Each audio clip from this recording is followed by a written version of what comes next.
नमस्कार दोस्तों, स्वागत है आप सभी का स्मार्ट स्टडी विद प्रमीला में। आज हम लोग दूसरी क्लास प्राचीन भारत का दूसरी क्लास शुरू करने जा रहे हैं। पहली क्लास में हम लोगों ने देखा था कि पाषाण काल क्या है, उनके कितने चरण में उन्हें कितने चरण में बांटा गया है, ये हम लोगों ने देखा था। और कौन कौन से चरण थे, उनमें से पहला एक चरण है पूरा पाषाण काल।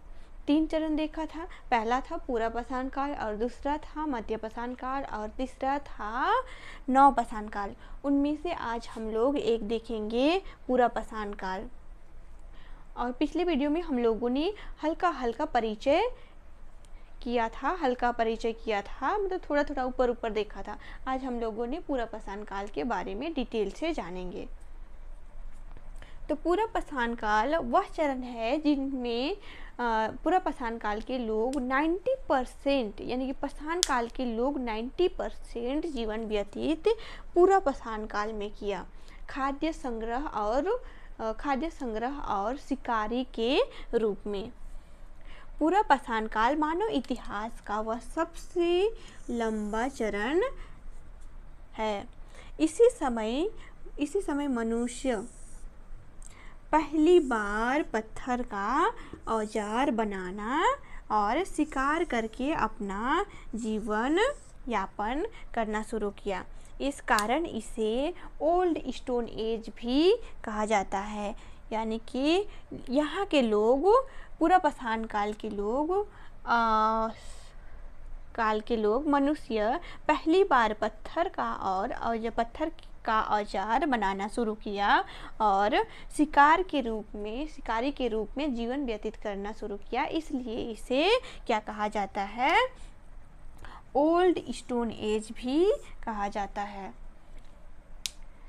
इसका समय काल के बारे में देखेंगे, कब से कब तक इसका समय काल है। तो लगभग 25 लाख वर्ष पहले से 1000 BC तक इसका समय काल माना जाता है। यानी कि पूरा पाषाण का समय काल 25 लाख लगभग वर्ष पहले से 10,000 BC तक माना जाता है। मानव विकास का प्रारंभिक चरण था। यह क्या था, पूरा पाषाण काल मानव विकास का प्रारंभिक चरण था, जब मनुष्य पूरी तरह से प्रकृति पर निर्भर था। इस काल में, जो पूरा पाषाण काल में क्या था कि मनुष्य पूरी तरह से प्रकृति पर निर्भर था। उन्होंने जैसे कि कंदमूल या फिर पत्तियाँ, फल, फ्रूट्स वगैरह पर निर्भर थे और पशु पर निर्भर था। वो लोग शिकार करके अपना भरण पोषण करते थे।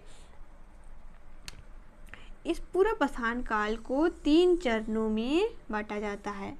इतिहासकारों ने पूरा पाषाण काल को 3 चरणों में विभाजित किया है। ये कौन कौन सा चरण है, तो पहला चरण है निम्न पूरा पाषाण काल, और दूसरा चरण है मध्य पूरा पाषाण काल, और तीसरा चरण है उच्च पूरा पाषाण काल। यानी कि इससे पूरा पाषाण काल को इतिहासकारों ने 3 चरणों में डिवाइड किया है। और ये कौन कौन सा है, पहला है निम्न पूरा पाषाण काल, और दूसरा है मध्य पूरा पाषाण काल, और तीसरा है उच्च पूरा पाषाण काल।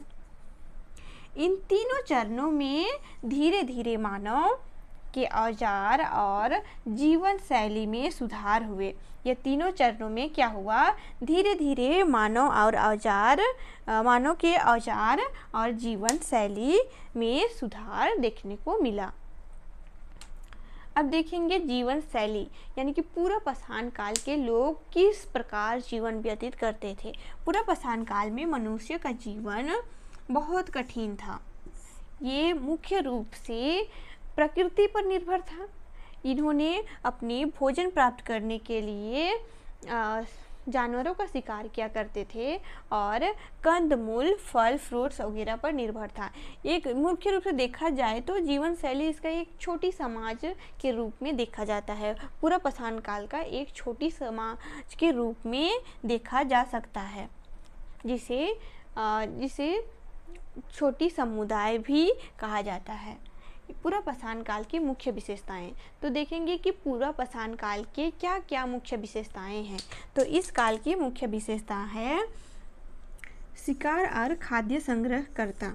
यानी कि पूरा पाषाण के लोग क्या करते थे, पूरा पाषाण काल के लोग शिकार करते थे, जानवरों का शिकार करते थे अपना भरण पोषण के लिए और खाद्य संग्रह के रूप में कंदमूल, फल फ्रूट्स इकट्ठा करके अपना भोजन इकट्ठा करते थे।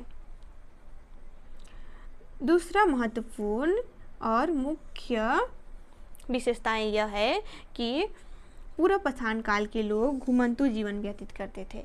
यानी जैसे कि आजकल हम लोगों ने एक जगह रहकर अपना घर बनाकर अपना जीवन व्यतीत करते थे, उस प्रकार पहले के लोग जो प्रारंभिक मानव थे वे नहीं जीते थे। वे क्या करते थे, एक जगह से दूसरे जगह कुछ समय के लिए रहा करते थे और घुमंतु जीवन व्यतीत करते थे। क्योंकि घुमंतु जीवन व्यतीत करने का एक मुख्य कारण यह है कि ये लोग मुख्य रूप से प्रकृति पर निर्भर थे। तो प्रकृति पर निर्भर है तो इनको एक जगह रहकर अपना भरण पोषण पूरी तरह से नहीं मिलेगा, इसलिए इन्होंने क्या किया, घुमंतु जीवन व्यतीत करता था इन लोगों ने। अब दूसरा मुख्य विशेषताएं क्या है, पूरा पाषाण काल का दूसरा मुख्य विशेषताएं है गुफाओं पर जीवन यापन करना। यानी कि ये लोग जैसे आजकल के लोगों ने अपना घर बनाकर, या फिर हड़प्पा सभ्यता के लोगों के बारे में देखा जाए तो वे लोग एक जगह रहकर अपना घर बनाया करके और इकट्ठा रहते थे। तो इस प्रकार पूरा पाषाण काल के लोग का जीवन नहीं था, क्योंकि ये गुफाओं और पेड़ के नीचे अपना जीवन व्यतीत करते थे। ये हो गया 3 मुख्य विशेषताएं, यानी कि पूरा पाषाण काल के 3 मुख्य विशेषताओं के बारे में हम लोगों ने देखा। अब देखेंगे औजार। तो औजार जो पूरा पाषाण काल के मुख्य कौन कौन से औजार थे उनके बारे में देखेंगे। तो मुख्य औजार थे, पत्थर का साधारण औजार का उपयोग किया करते थे। जो पूरा पाषाण काल के लोग थे वे पत्थर का मुख्य औजार, यानी कि मोटा होता था और भारी होता था, इस प्रकार ये लोग औजार का प्रयोग करते थे। इनका मुख्य औजार था कुल्हाड़ी था और चाकू था और खुरचनी था। इन औजारों का प्रयोग इन लोगों ने जानवरों का शिकार करने के लिए और जानवरों का खाल निकालने के लिए इसका उपयोग करते थे। अब देखेंगे आग का खोज। पूरा पाषाण काल में आग का खोज हो चुका था, लेकिन इसका इस्तेमाल करना लोग सही तरीके से नहीं जानते थे। तो पाषाण काल में आग का खोज से लोगों का जीवन थोड़ा आसान हुआ। या इससे क्या हुआ कि लोगों को पके हुए भोजन प्राप्त हुआ और ठंड से बचने के लिए इसका इस्तेमाल करते थे और जंगली जानवरों से सुरक्षा मिलने लगा। इससे क्या हुआ, आग का आविष्कार से मनुष्य को जंगली जानवरों